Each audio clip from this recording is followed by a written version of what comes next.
VOA 세계 뉴스입니다.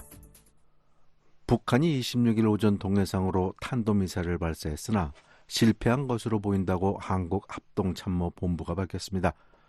합참 북한이 이날 오전 5시 30분께 평양 일대에서 동해상으로 탄도미사일을 발사했으나 실패한 것으로 추정된다고 전했습니다. 이어 북한이 오늘 발사한 미사일은 한 발로 250km를 비행하다가 원산 동쪽 해상에서 공중 폭발했다고 밝혔습니다.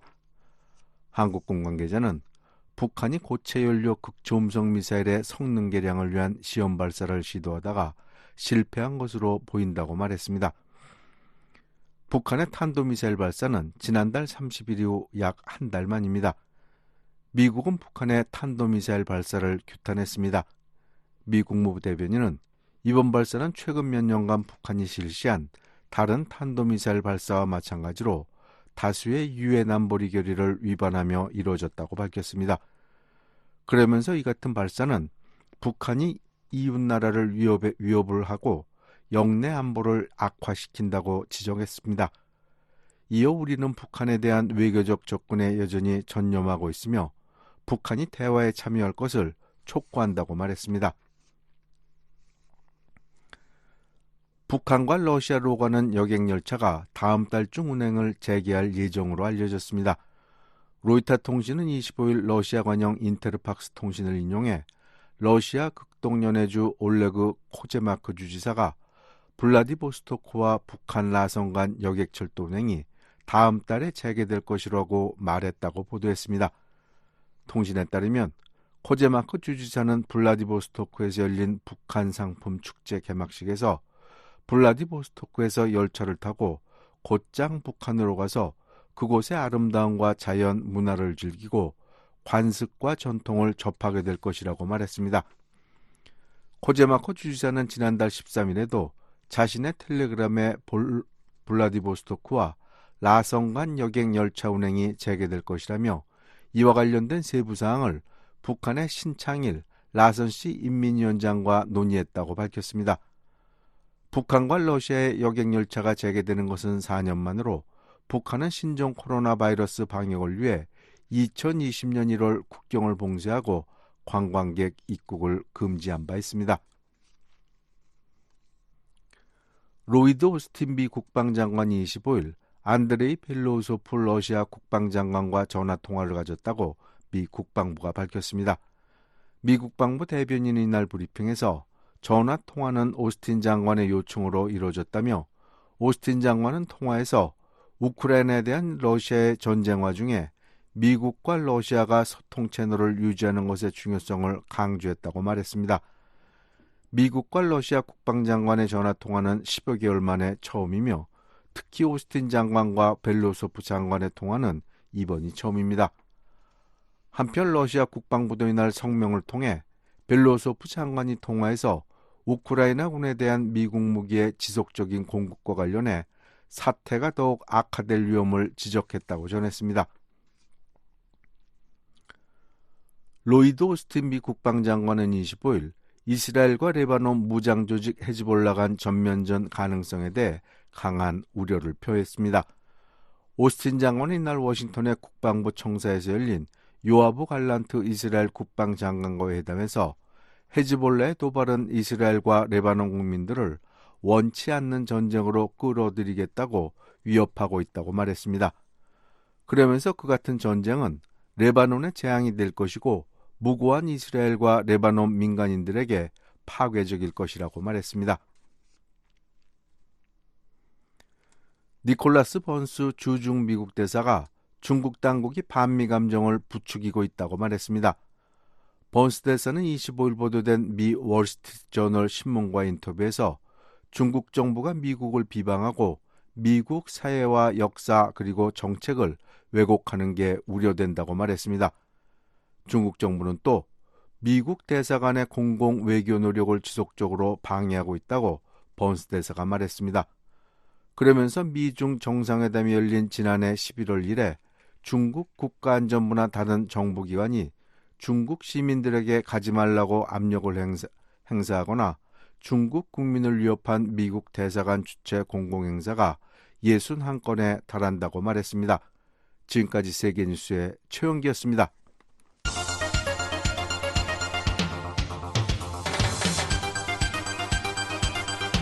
VOA News Today. 여러분 안녕하십니까?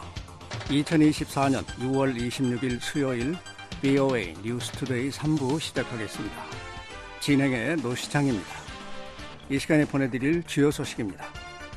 북한이 동해상으로 극초음속 미사일로 추정되는 발사체를 쏘고 이틀째 한국을 향해 오물풍선을 살포했습니다.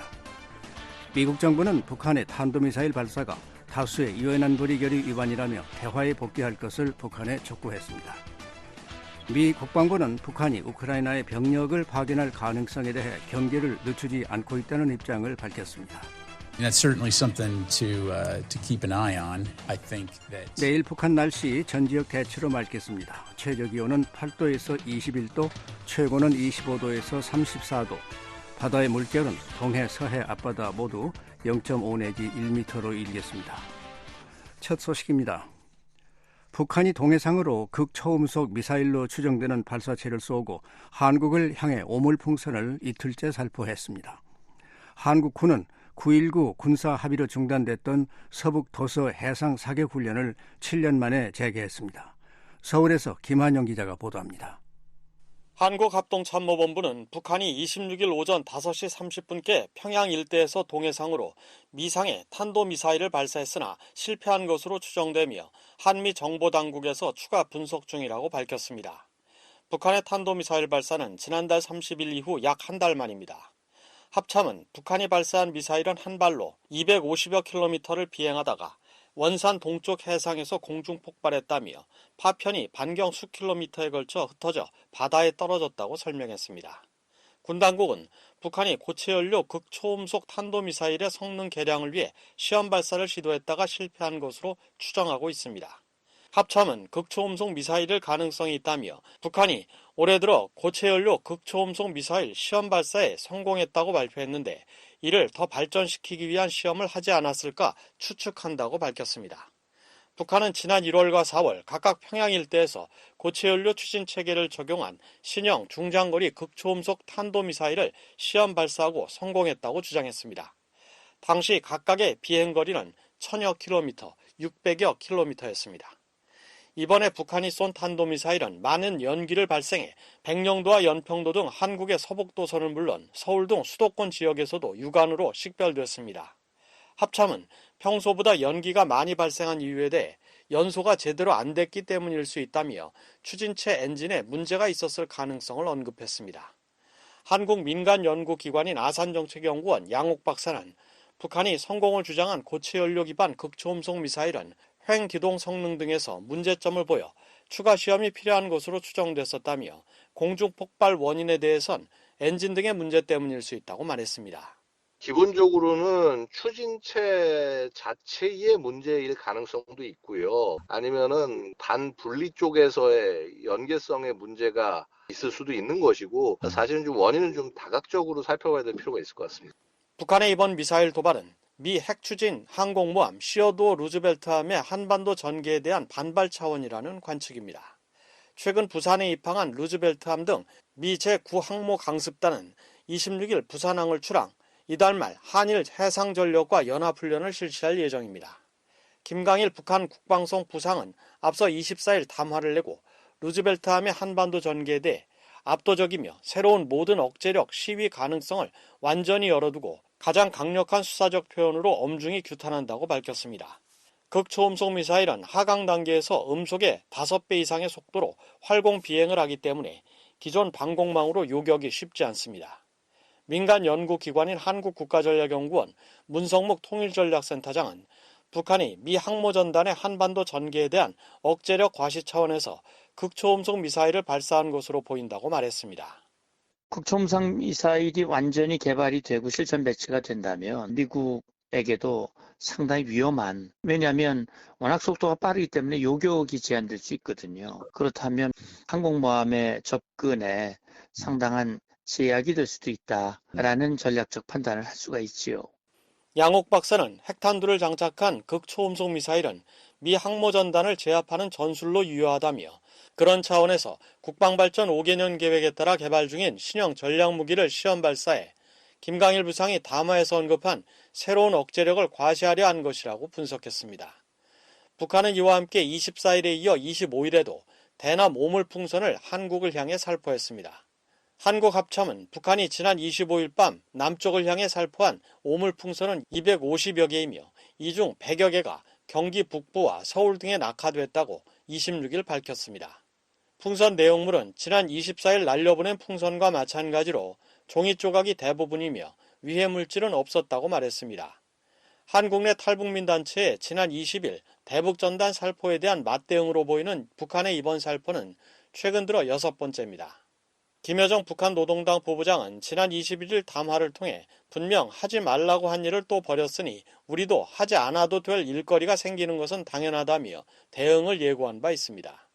한국 정부 산하 국책연구기관인 통일연구원 홍민 박사는 북한의 연속된 살포는 심리전을 확대하려는 의도보다는 한국 측의 대북전단 살포 규모에 비례한 대응 차원에서 이루어지는 것으로 해석했습니다.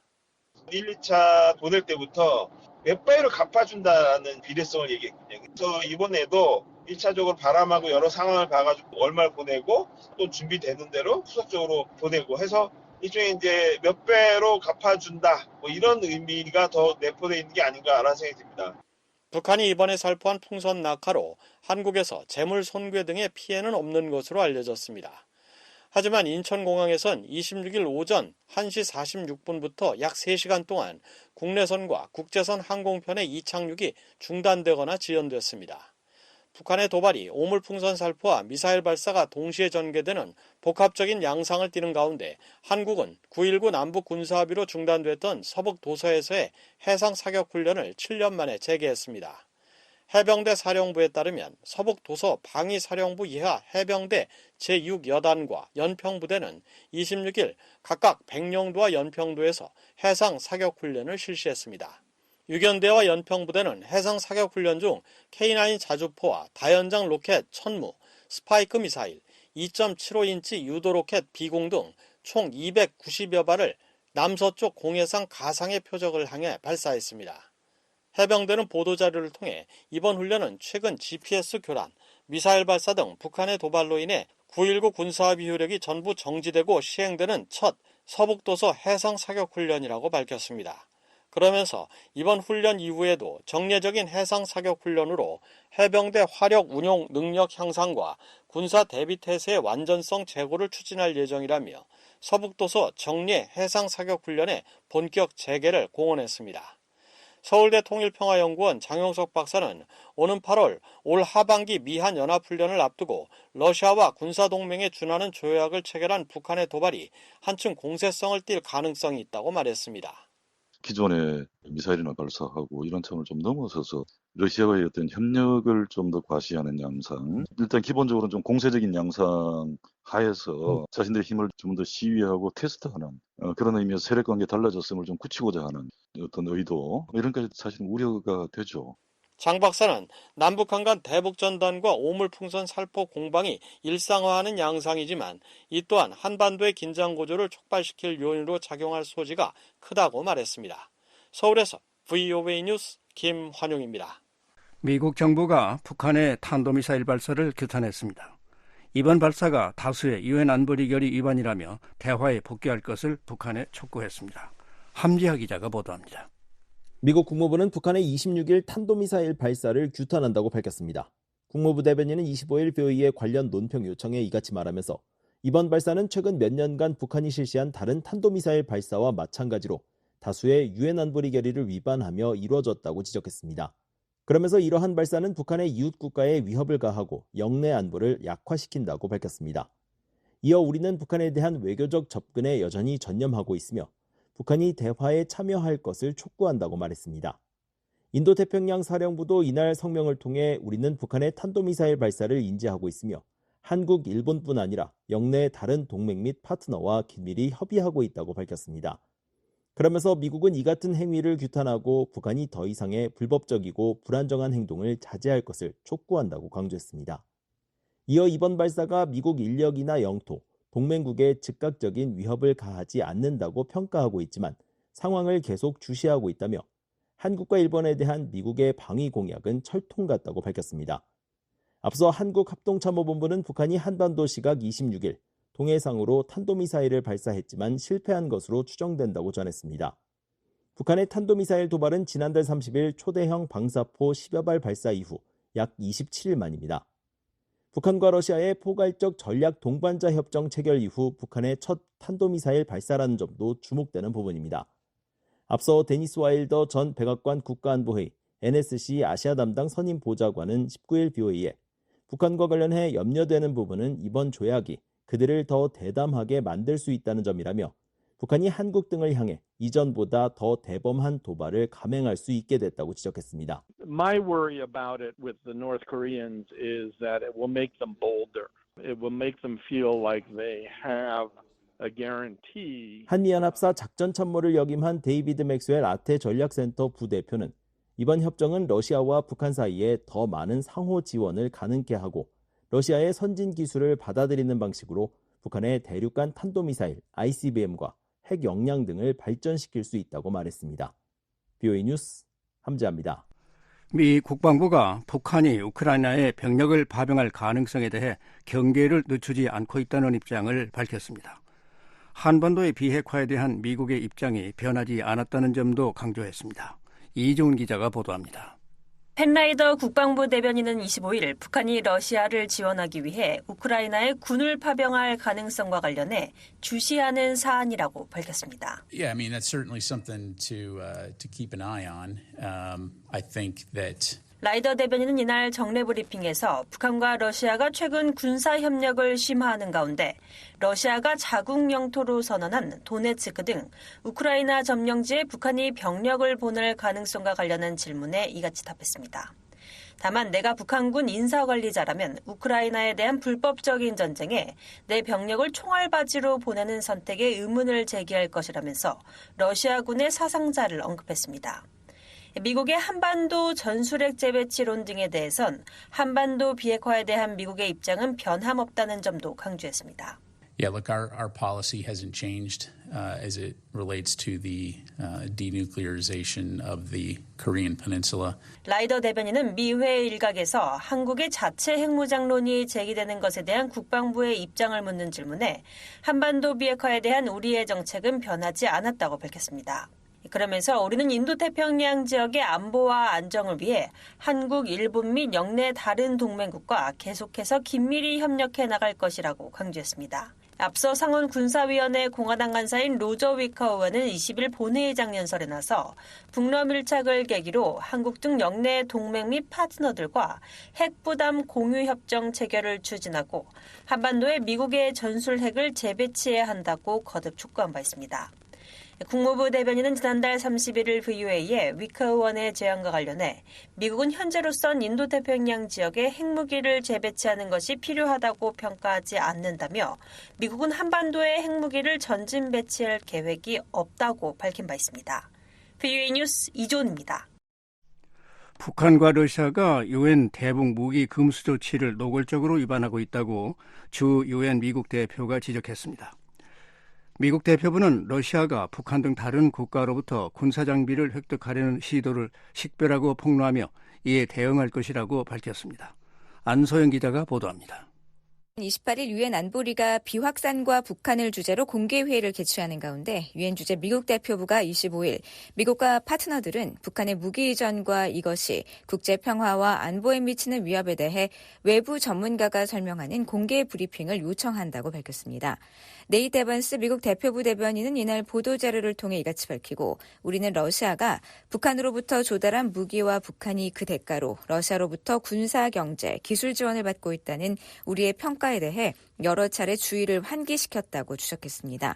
그러면서 북한과 러시아는 모든 유엔 회원국이 북한으로부터 무기 또는 관련 물자를 조달하는 것을 금지하고 북한이 무기 또는 관련 물자를 수출하는 것을 금지하는 유엔의 대북 무기 금수 조치를 노골적으로 위반하고 있다고 비판했습니다. 이어 유엔 회원국이자 안보리 상임이사국으로서 책임을 져버리고 탄도미사일과 무기 및 관련 물질의 확산에 관여하는 정권을 지원하는 러시아의 행동 패턴을 용납할 수 없다고 덧붙였습니다. 그러면서 모든 회원국은 북한에 대한 법적 구속력이 있는 안보리 결의를 이행할 의무가 있으며 글로벌 비확산 체제를 훼손하는 것이 아니라 지지하고 강화해야 한다고 강조했습니다. 아울러 러시아가 우크라이나에 대한 잔인한 전쟁 지원을 위해 불법적으로 무기와 장비를 얻을 목적으로 같은 생각을 가진 정권에 필사적으로 계속 의지하고 있다는 더 많은 정보를 입수했다면서 우리는 침묵할 수 없으며 침묵하지도 않을 것이라고 말했습니다.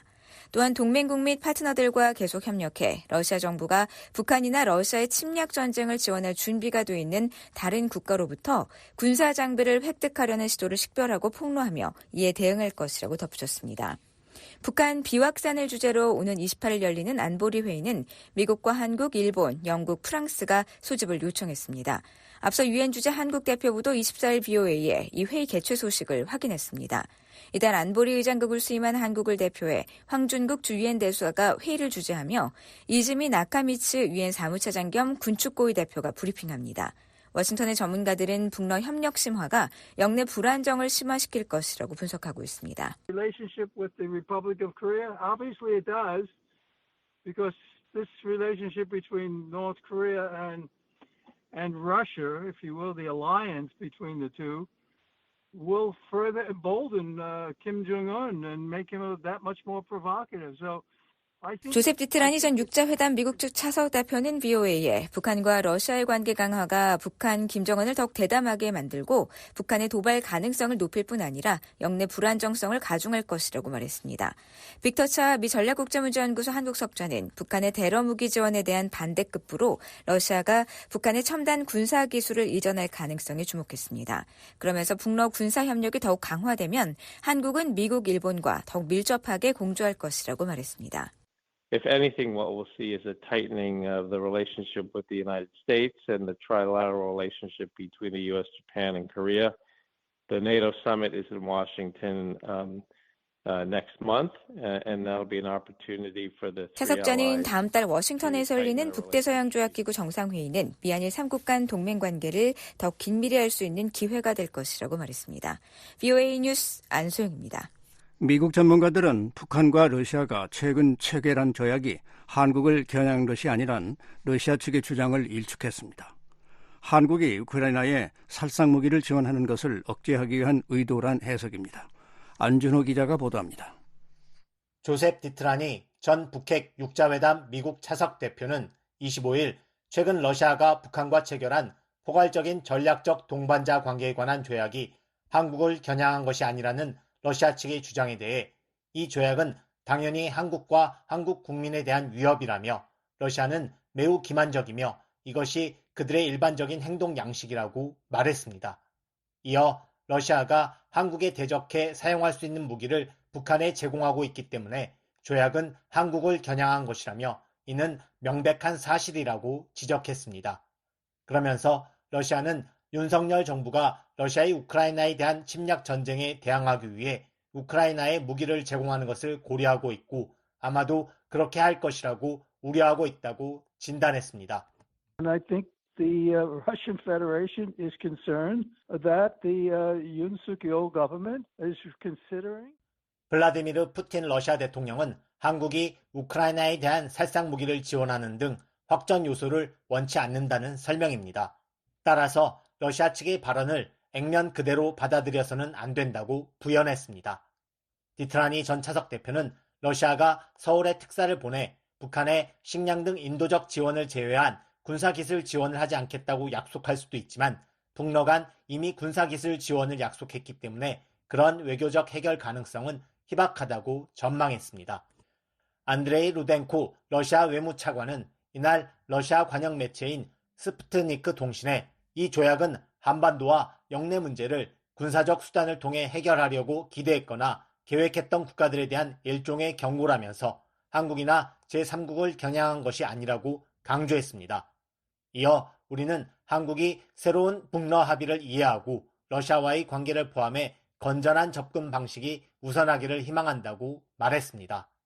앞서 한국 정부는 북한과 러시아가 포괄적인 전략적 동반자 관계에 관한 조약을 체결한 것과 관련해 지난 20일 우크라이나에 살상 무기는 지원하지 않는다는 기존 방침을 재검토하겠다고 밝혔습니다. 이에 푸틴 대통령은 21일 한국 정부가 우크라이나에 무기를 지원하는 것은 큰 실수라고 위협했습니다. 이에 다시 장호진 한국 대통령실 국가안보실장이 23일 한국 KBS 프로그램에 출연해 러시아가 고도의 정밀 무기를 북한에 준다고 하면 우리에게 더 이상 어떤 선이 있겠는가라며 우크라이나의 살상무기 지원 재검토는 러시아 측이 하기 나름이라고 말하면서 양국 간 긴장이 고조돼 왔습니다. 이런 가운데 루덴코 차관이 사태를 진정시키려는 듯한 발언을 내놓은 것입니다. 에반스 리비어 전 국무부 동아태 담당 수석 부차관보는 이와 관련한 BOA의 논평 요청에 푸틴 정권의 관리들은 외교적, 정치적 목적을 달성하기 위해 허위 정보와 잘못된 정보를 퍼뜨리는데 상당한 기술을 가지고 있다고 지적했습니다. 이어 아마 그의 발언에 대해 가장 우호적으로 말할 수 있는 것은 러시아가 한국을 협박하고 위협하고 또 한국의 민주주의를 파괴하고 북한의 지배하에 한반도를 강제로 통일하려는 북한의 군사 및 기술 지원을 제공함으로써 저지른 실수를 깨달았다는 점일 것이라고 말했습니다. 이성윤 우드로 윌슨 센터 연구원은 이날 BOA와의 전화통화에서 푸틴과 김정은이 공식적 공개적으로 조약을 체결하고 계속 무기 거래도 할 것이라고 하니 윤석열 정부로서도 반응을 안 할 수가 없었을 것이라며 그래서 살상 무기를 우크라이나에 직접 제공하는 것을 고려하겠다고 했는데 푸틴이 그 정도까지는 예측을 못했던 것 같다고 말했습니다. 이어 한국이 우크라이나에 포탄을 제공하기 시작한다면 푸틴으로서도 이건 실책이었다. 한국을 너무 대놓고 자극해서 우크라이나 전쟁에서 러시아에 도움이 될 게 없다. 이런 자각을 했던 것 같다고 말했습니다. 그래서 러시아 외무성 차관보도 한국을 겨냥한 거 아니다. 이런 거짓말을 쓰는 거지. 북한이 핵을 개발하고 북한의 위성 또는 핵 잠수함 등등 대량 살상 무기 개발을 러시아가 지원을 한다고 그렇게 천명을 했는데 선포를 했는데 그러면은 이게 한국을 위협하지 누구를 위협하는 거겠습니까? 그래서 이제 러시아가 그냥 이제 뭐 거짓말 수준으로 그냥 이건 한국 위협이 아니니까 한국도 자제해라 이러한 암묵적 그런 메시지라고 해석을 합니다. 통러 정상회담이 한반도 안보에 미치는 영향을 판단하기엔 아직 이르다는 신중론도 있습니다. 로버트 랩슨 전 주한미국 대사대리는 이날 BOA에 북러 간 정상회담이 열린 지 아직 일주일도 채 되지 않은 만큼 이것이 실제 안보에 어떤 영향을 미칠지 판단하기는 아직 너무 이르다고 말했습니다. 하지만 정상회담 이후의 상황은 윤석열 정부가 직면한 가장 엄중한 외교정책 및 외교시험 중 하나가 될 것으로 보인다며 단기적으로나 장기적으로나 정부가 어떻게 대응하느냐에 따라 많은 것이 달라질 것이라고 말했습니다. BOA 뉴스 안준호입니다. 중국 등 권위주의 국가들이 러시아의 우크라이나 침공에 따른 결과를 주시하고 있다고 백악관 고위 당국자가 말했습니다. 나토의 단계를 강조하며 분열로 이익을 얻는 나라는 북한, 이란, 중국, 러시아뿐이라고 말했습니다. 조은정 기자가 보도합니다. 마이클 카펜터 백악관 국가안보회의 NSC 유럽 담당 선임 보좌관은 우크라이나 사태가 동아시아에서 재현될 수 있다고 말한 기시다 후미오 일본 총리의 발언을 상기하며 유럽과 인도태평양의 안보가 연결돼 있다고 강조했습니다. 카펜터 보좌관은 25일 미 외교협회에서 나토 북대서양조약기구의 미래를 주제로 열린 대담에서 우리의 동아시아 파트너들, 인도태평양 파트너들은 중국이 우크라이나 전쟁을 매우 면밀히 주시하고 있다는 것을 확실히 이해하고 있다며 하지만 중국만 주시하고 있는 것이 아니다라고 말했습니다. So our East Asian partners, our Indo-Pacific partners certainly understand that Beijing is watching very closely, but not just Beijing. 카펜터 보좌관은 다른 국가들도 지켜보고 있다며 일반적으로 권위주의 국가들은 러시아가 이 전쟁에서 어떻게 나오는지 지켜보고 있으며 그들이 강압적 행동 이후 어느 정도나 대가를 치르지 않고 빠져나갈 수 있을지에 따라 더 약한 이웃에 대한 정책을 조정할 것이라고 말했습니다. 그러면서 러시아가 침공이 전략적 실패 혹은 패배였다는 것을 이해하면서 전쟁에서 벗어나는 것이 중요하다고 말했습니다. 카펜터 보좌관은 또 나토 정상회의를 앞두고 우크라이나의 나토 가입 문제와 관련해 회원국들 간 이견을 지적하는 질문에 우리 모두는 단결을 원한다고 강조했습니다. So we all want unity. I mean, I think that's clear. The only countries that benefit from disunity in the alliance are Russia, China, Iran, North Korea, etc. 이어 동맹의 분열로 이익을 얻는 유일한 국가는 러시아, 중국, 이란, 북한이라고 말했습니다. 그러면서 내달 워싱턴에서 열리는 나토 정상회의에서 우크라이나의 나토 가입 초청이 없을 것이라는 점은 아주 분명하게 전달됐다며 다만 32개국 나토 회원국 모두가 우크라이나를 동맹으로 인정하려는 정치적 의지가 있을 때 신속하게 가입을 처리할 준비를 할 것이라고 설명했습니다. 한편 옌스 스톨텐베르그 사무총장은 24일 내달 미국에서 열리는 나토 정상회의에서 동맹국들이 우크라이나에 대한 안보 지원과 훈련 직접 조율에 합의할 것으로 예상된다고 밝혔습니다. 또 정상회의에서는 유럽연합, EU 및 인도태평양 파트너들과의 협력 등 다른 중요한 현안도 다룰 것이라고 말했습니다. 나토는 지난 2022년 스페인 마드리드 정상회의에 아시아태평양 4개국 AP4 정상들을 처음 초청했고 이후 지난해 리투아니아 빌뉴스 정상회의에 이어 다음 달 워싱턴에서 열릴 정상회의에도 이들 4개국 정상들을 공식 초청하며 협력을 강화해 나가고 있습니다. VOA 뉴스 조은정입니다. 북한 개성공단 부지 곳곳에서 정지 작업이 벌어지고 있는 모습이 포착됐습니다. 북한이 또 다른 건물을 신축할지 여부가 주목됩니다. 함지하 기자가 보도합니다. 지난 20일 개성공단을 촬영한 플래닛랩스의 위성사진에 반듯하게 정돈된 지대 여러 개가 보입니다. 개성공단은 한국 회사 소유의 건물이 빼곡하게 들어선 곳이지만 일부 부지는 건물이 지어지지 않은 채 수풀이 우거진 형태로 방치돼 왔습니다. 그런데 이날 위성사진에선 최소 3개 부지에서 정지 작업이 벌어진 장면이 확인된 것입니다. 정지 작업이 확인된 3개 부지 중 한 곳은 과거 한국 회사 인지컨트롤스가 분양받은 땅입니다. 불과 2월까지만 해도 크고 작은 돌이 널려 있고 작은 둔덕이 곳곳에 만들어져 있던 곳이지만 현재는 알파벳 L자와 오각형 형태의 부지가 각각 조성돼 있습니다. 수풀이 우거진 주변과 비교할 때 이들 부지는 밝은 색의 흙바닥을 드러내고 있어 인위적인 정돈 작업이 벌어졌다는 사실을 쉽게 유추해 볼 수 있습니다. 길이는 L자 형태의 부지의 가장 넓은 면을 기준으로 가로 약 50m, 세로 약 115m입니다. 앞서 BOE는 21자 위성사진을 분석해 개성공단 내 공장 부지와 도로, 공터에서 활발한 움직임이 포착됐다고 전한 바 있습니다. 이 중에서도 한국 회사인 동원 F&B가 과거 분양받은 부지에선 가로 약 50m, 세로 10m 길이의 건물이 신축되고 있었습니다. 개성공단에 이처럼 새로운 건물이 그것도 한국 회사 부지에 들어서는 것은 매우 이례적입니다.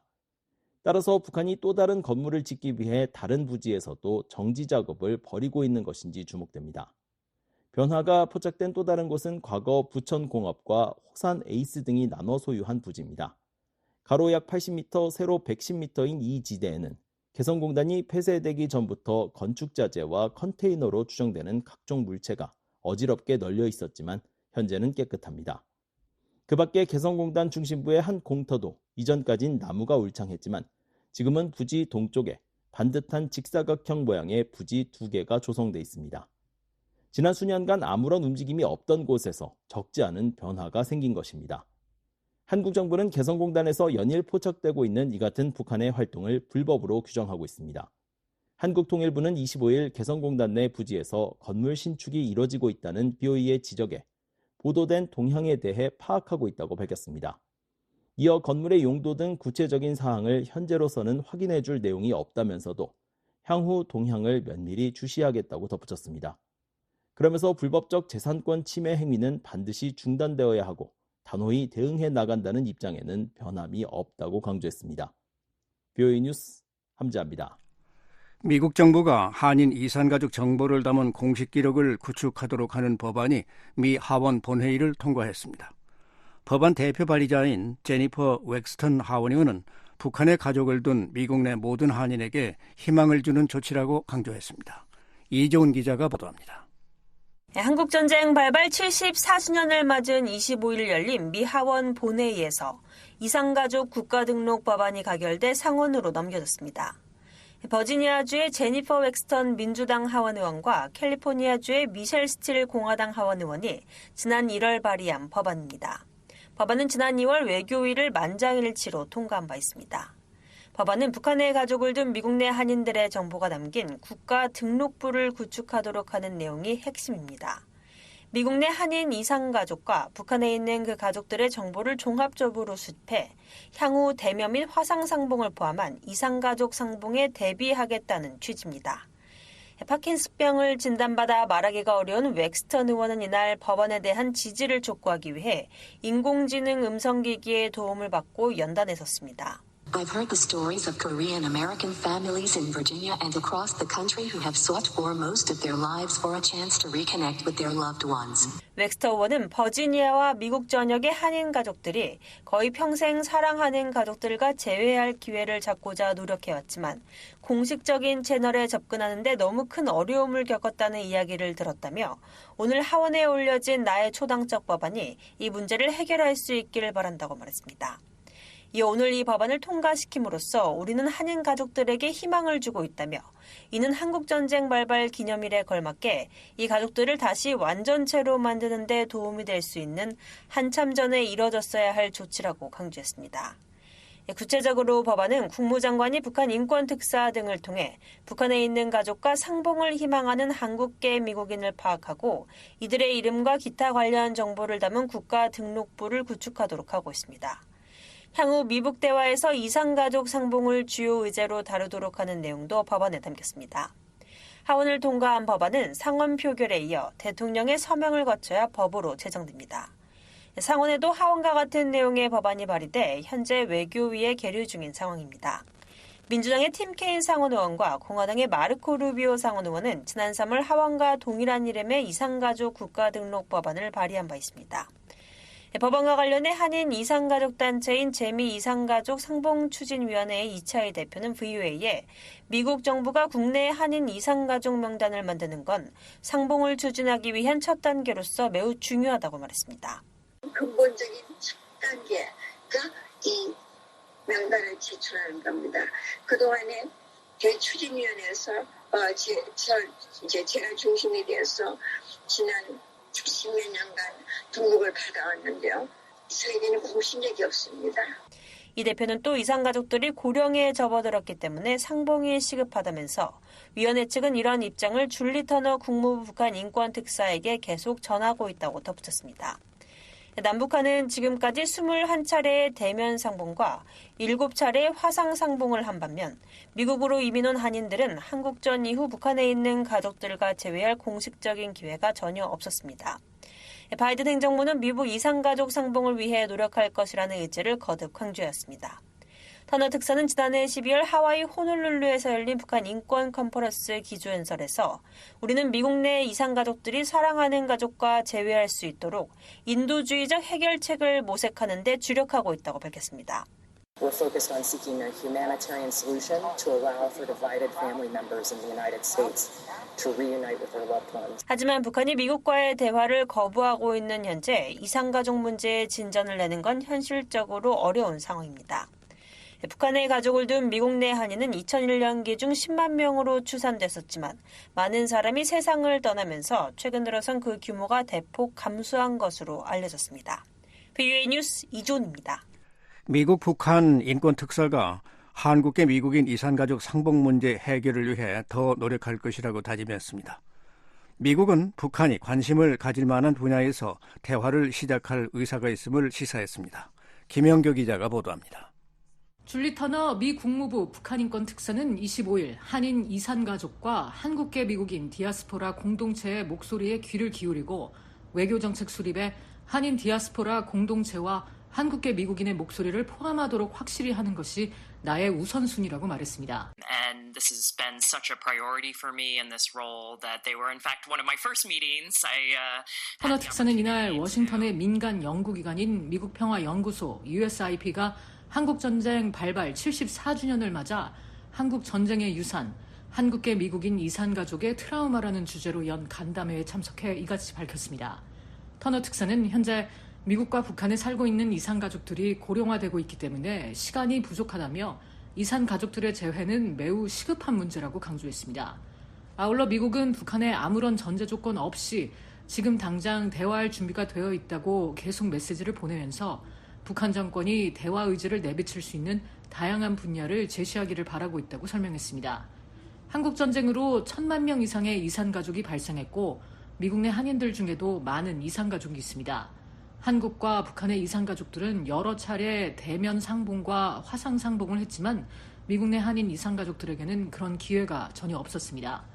터너 특사는 미국 정부가 미국 내 한인 이산 가족 문제와 관련해 더 일찍 더 많은 것을 하지 못한 것에 대해 미국 정부를 대신해 사과한다고 말했습니다. And I've heard that there are a lot of diverse views out there in terms of what the U.S. government should do. 이날 간담회에 참석한 폴리 이산 가족 USA 대표는 북한 지역 출신인 할아버지가 2022년 12월 돌아가신 후 이산 가족 운동에 뛰어들었다고 말했습니다. Getting to visit and have a proper burial for others. It's just knowing what happened, as HJ said. 리 대표는 할아버지가 한국 전쟁 때 헤어진 자신의 형이 어떻게 지냈는지도 모르고 세상을 떠난 후 재미 한인 이산 가족들이 북녘 고향에 전하는 메시지를 영상 기록물로 제작하는 고향에 보내는 편지라는 프로젝트를 진행하고 있습니다. 리 대표는 이 프로젝트가 1세대 이산 가족뿐만 아니라 젊은 세대들에게도 의미가 있기를 바란다면서 미국과 북한에서 이러한 비디오와 메시지를 계속 시청하고 한반도 남북 경계선의 양쪽 그리고 전 세계의 더 넓은 대중들도 이산가족의 고통을 공감해 줄 수 있기를 바란다고 말했습니다. 이차이 재미 이산가족 상봉추진위원회 대표는 한인 이산가족들이 고령화하고 있는 것은 사실이지만 아직 포기할 수 없다고 말했습니다. We're not done. We're still here. We are at the very end of our lives. 한편 터너 특사는 이날 간담회가 끝난 뒤 최근 평양에서 열린 북러 정상회담과 두 나라 간 군사적 협력 심화가 북한 인권 문제 해결을 더 어렵게 만들지 않느냐는 BOA의 질문에 그런 상황으로 인해 우리의 입장이 변하지는 않을 것이라고 말했습니다. But I will also say on the human rights side, we are looking at North Korea's human rights. 터너 특사는 일부 지정학적 문제들이 인권 문제를 해결하기 위한 상황을 더 복잡하게 만드는 건 사실이지만 전 세계 다른 나라에 적용하는 똑같은 인권 기준으로 북한에도 적용할 것이라고 말했습니다. 이어 우리와 대화하고 싶어하지 않는 정부와 진전을 이루는 건 항상 어렵다면서 하지만 우리는 계속해서 메시지를 보낼 것이라고 말했습니다. BOA 뉴스 김현규입니다. 미국은 북한 해외 노동자의 노동 착취 문제를 인식하고 있다고 국무부 인신매매 담당 대사가 밝혔습니다. 보고서 발간 등 문제 해결을 위한 노력도 설명했습니다. 안소영 기자가 보도합니다. 샌디 다이어 국무부 인신매매 담당 대사는 25일 우리는 북한 출신 개인들이 실제로 전 세계에서 노동 착취를 당하고 있다는 것을 알고 있다고 말했습니다. We also know that individuals from North Korea are exploited actually across the 다이어 whole 대사는 전날 발표된 2024 인신매매 실태 보고서와 관련해 이날 국무부 외신기자센터에서 연 기자회견에서 보고서에 나온 중국의 북한 노동자 착취와 관련해 미국 정부가 어떤 노력을 하고 있냐는 질문에 이같이 말했습니다. 그러면서 이와 관련해 미국이 하고 있는 것 중 하나는 이에 대한 인식을 높이고 정보에 대해 보다 철저히 설명하기 위해 이번 보고서를 발간한 것이라며 중국뿐 아니라 19개국에서 해당 문제가 발생하고 있기 때문이라고 설명했습니다. 다이어 대사는 또 미국이 하고 있는 또 다른 것은 물건을 구매할 때 실수로 강제 노동으로 만들어진 제품, 특히 북한 노동자의 강제 노동으로 만들어진 물품을 구입하지 않도록 연방정부 구매법을 적극적으로 따르는 것이라고 설명했습니다. With regard to what is the U.S. doing about this, one of the things that we're doing is publishing this 앞서 report 국무부는 to 지난 24일 increase 공개한 awareness. 2024 인신매매 실태 보고서에서 북한을 또다시 3등급 국가로 지정하며 북한 정권은 국가 차원의 강제 노동으로 얻은 수익을 정부의 운영 자금으로 사용했다고 비판했습니다. 또한 중국과 러시아, 라오스, 베트남, 태국, 세네갈, 앙골라 등 19개국에서 북한 노동자들이 노동 착취 조건에서 근무를 하고 있다고 지적했습니다. 특히 러시아에 대해선 지난 몇 년간 북한이 러시아에서 노동 캠프를 운영하며 수천 명의 북한 노동자를 착취했다는 믿을 만한 보고서가 있음에도 러시아 정부는 북한 노동자에 대한 인신매매 지표 검사를 실시하거나 피해자를 확인하지도 않았다고 지적했습니다. 유엔 안보리는 지난 2017년 12월 북한의 장거리 미사일 도발에 따라 채택한 대북결의 23975를 통해 모든 회원국에 2019년 12월까지 기존 북한 노동자를 본국으로 송환하도록 했지만 제대로 이행되지 않고 있습니다. BOA 뉴스 안소영입니다. 미국에서 한국전 참전용사들이 가장 많이 거주하는 플로리다주가 25일을 한국전쟁 참전용사 추모의 날로 선포했습니다. 플로리다주를 비롯해 미국 전역에서 한국전 참전용사 생존자 수가 빠르게 줄고 있습니다. 김영건 기자가 보도합니다. 미국 남부 플로리다주의 론 디샌티스 주지사가 24일 한국전쟁이 시작된 1950년 6월 25일을 기념하는 한국전쟁 참전용사 추모의 날 연례포고문에 서명했습니다. 플로리다주 정부는 이날 보도자료를 통해 이같이 밝히고 현재 플로리다주에 한국전 참전용사 7만 5천여 명이 거주하고 있다고 밝혔습니다. 플로리다주는 미국에서 한국전 참전용사들이 가장 많이 거주하는 주 가운데 한 곳으로 지난 2013년부터 주지사가 한국전쟁 참전용사 추모의 날 포고문을 거의 해마다 발표하고 있습니다. 포고문은 2차 세계대전과 베트남 전쟁 사이에 일어난 한국전쟁은 당시 참전용사들에게 이친 전쟁으로 불렸으며 총 150만여 명의 미국인이 참전했다고 밝혔습니다.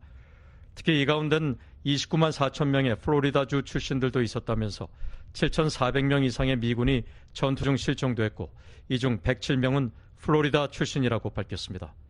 미국 보훈부는 앞서 지난 2020년 9월 기준으로 미국의 한국전 참전용사 약 100만 명이 생존해 있으며 참전용사들이 가장 많이 거주하는 주는 플로리다, 캘리포니아, 텍사스, 뉴욕, 펜실베니아 순이라고 밝혔었습니다.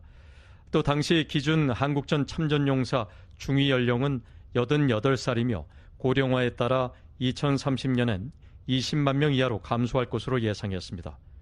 본부는 이후 지난해 8월 갱신한 통계를 통해 한국전 참전용사가 전년 9월 기준 90만 명으로 줄었다고 밝혔습니다. 특히 지난 2020년 당시 통계에 따르면 플로리다 주엔 한국전 참전용사 10만 5,660명이 거주했는데 플로리다주의 이번 발표에 따르면 거주자는 7만 5천여 명에 그쳐 4년여 만에 플로리다주에서만 한국전 참전용사 2만 5천여 명이 감소한 것으로 나타났습니다. 이와 관련해 미국 보훈부 대변인은 25일 BOA에 한국전 참전용사에 대한 최신 통계는 지난해 발표한 게 마지막이며 덧붙일 게 아직 없다고 말했습니다. 미국 국방부와 보훈부에 따르면 연 인원으로 미군 178만 9천 명이 한국전쟁에 참전했습니다.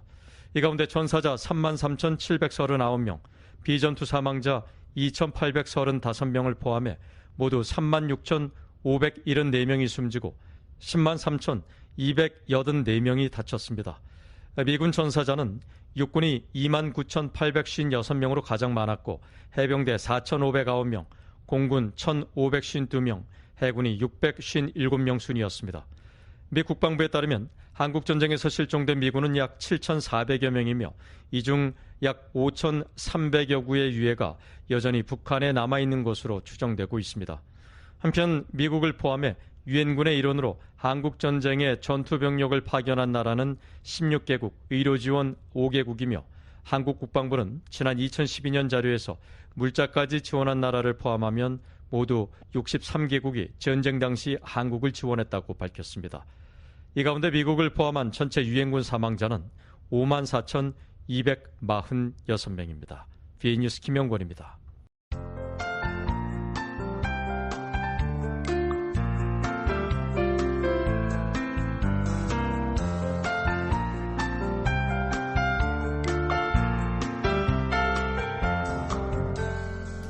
BOA 뉴스 투데이 북한 날씨 알아봅니다. 내일 북한은 전 지역이 대체로 맑겠습니다. 최저기온은 8도에서 21도, 최고는 25도에서 34도의 분포를 보이겠습니다. 바다의 물결은 동해, 서해, 앞바다 모두 0.5 내지 1m로 잔잔하겠습니다. 지역별 날씨 살펴봅니다. 평안남북도, 자강도 지역 모두 맑습니다. 평양은 최저가 18도, 최고는 32도, 안주 최저 16도, 최고 29도, 남포 최저 18도, 최고 31도, 신의주 최저 19도, 최고 29도, 수풍 최저 15도, 최고 30도, 중강 최저 14도, 최고 31도, 강계 최저 16도, 최고 32도, 희천 최저 16도, 최고 32도입니다. 다음 황해남북도 경기도 지역입니다. 역시 모두 맑겠습니다. 해주는 최저가 19도, 최고 31도, 용현 최저 17도, 최고 31도, 개성 최저 18도, 최고 32도, 사리원 최저 18도, 최고 32도, 신계 최저 17도, 최고 32도입니다. 다음 함경남도, 양강도, 강원도입니다. 함흥은 최저가 18도, 최고 34도입니다. 신포 맑고 최저 18도, 최고 30도, 해산 맑고 최저 12도, 최고 29도, 장지는 오전에 구름이 많이 끼다 오후에 맑겠습니다. 최저 11도, 최고 27도, 원산 맑고 최저 20도, 최고 34도, 장전 맑고 최저 21도, 최고 31도, 청진 맑고 최저 17도, 최고 29도, 선봉 맑고 최저 16도, 최고 26도, 삼지연 맑고 최저 10도, 최고는 25도입니다. 이어서 해상 날씨입니다. 동해 전 해상 맑겠습니다. 물결은 앞바다, 먼바다 모두 0.5 내지 1m로 일겠습니다. 서해도 전 해상 맑고 물결은 앞바다에서 오전에 0.5 내지 1m, 오후에는 약간 낮아져서 0.5m입니다. 먼바다 오전 오후 모두 0.5 내지 1m로 일겠습니다. 지금까지 뉴스투데이 3부를 보내드렸습니다. VOA 한국어 저녁방송 잠시 후에 세계 뉴스 보내드리겠습니다.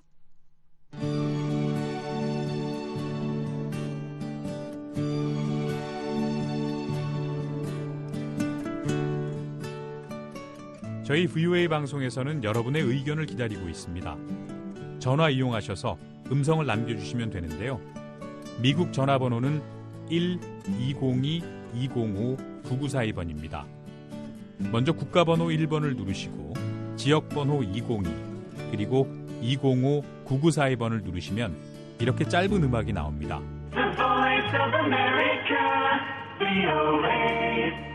이 소리가 나오면 77번을 누르세요. VOA 방송입니다. 저희 방송에 의견이 있으신 분들은 메시지를 남겨주십시오. 감사합니다. 안내 멘트를 들으신 후에 말씀과 연락처를 남기시면 됩니다. 미국 전화번호 1-202-205-9942번. 여러분의 많은 이용 바랍니다.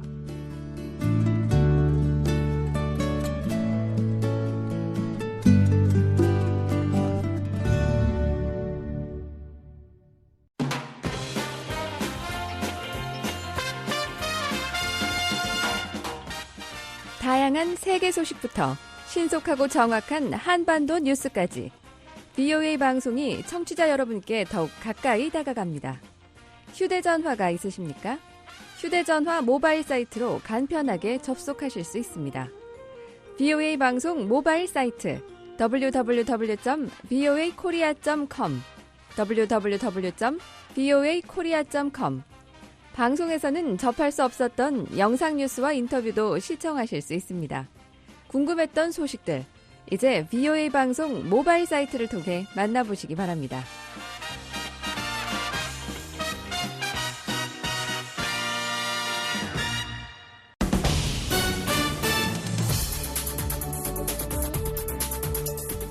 VOA 세계 뉴스입니다. 북한이 26일 오전 동해상으로 탄도미사일을 발사했으나 실패한 것으로 보인다고 한국합동참모본부가 밝혔습니다. 합참은 북한이 이날 오전 5시 30분께 평양 일대에서 동해상으로 탄도미사일을 발사했으나 실패한 것으로 추정된다고 전했습니다. 이어 북한이 오늘 발사한 미사일은 한 발로 250여 킬로미터를 비행하다가 원산 동쪽 해상에서 공중 폭발했다고 밝혔습니다. 한국군 관계자는 북한이 고체 연료 극초음속 미사일의 성능 개량을 위해 시험 발사를 시도했다가 실패한 것으로 보인다고 말했습니다. 북한의 탄도미사일 발사는 지난달 30일 이후 약 한 달 만입니다. 미국은 북한의 탄도미사일 발사를 규탄했습니다. 미 국무부 대변인은 이번 발사는 최근 몇 년간 북한이 실시한 다른 탄도미사일 발사와 마찬가지로 다수의 유해 남보리 결의를 위반하며 이뤄졌다고 밝혔습니다. 그러면서 이 같은 발사는 북한이 이웃나라에 위협을 가하고 영내 안보를 악화시킨다고 지적했습니다. 이어 우리는 북한에 대한 외교적 접근에 여전히 전념하고 있으며 북한이 대화에 참여할 것을 촉구한다고 말했습니다. 북한과 러시아로 오가는 여객열차가 다음 달 중 운행을 재개할 예정으로 알려졌습니다. 로이터 통신은 25일 러시아 관영 인테르팍스 통신을 인용해 러시아 극동연해주 올레그 코제마크 주지사가 블라디보스토크와 북한 라선 간 여객철도 운행이 다음 달에 재개될 것이라고 말했다고 보도했습니다. 통신에 따르면 코제마코 주지사는 블라디보스토크에서 열린 북한 상품 축제 개막식에서 블라디보스톡에서 열차를 타고 곧장 북한으로 가서 그곳의 아름다움과 자연, 문화를 즐기고 관습과 전통을 접하게 될 것이라고 말했습니다. 코제마코 주지사는 지난달 13일에도 자신의 텔레그램에 블라디보스토크와 라선 간 여객 열차 운행이 재개될 것이라며 이와 관련된 세부 사항을 북한의 신창일 라선시 인민위원장과 논의했다고 밝혔습니다. 북한과 러시아의 여객 열차가 재개되는 것은 4년 만으로 북한은 신종 코로나 바이러스 방역을 위해 2020년 1월 국경을 봉쇄하고 관광객 입국을 금지했습니다. 로이드 오스틴 미 국방장관이 25일 안드레이 벨로소프 러시아 국방장관과 전화통화를 가졌다고 미 국방부가 밝혔습니다. 미 국방부 대변인은 이날 전화통화는 오스틴 장관의 요청으로 이루어졌다며 오스틴 장관은 통화에서 우크라이나에 대한 러시아의 전쟁 와중에 미국과 러시아가 소통 채널을 유지하는 것의 중요성을 강조했다고 말했습니다.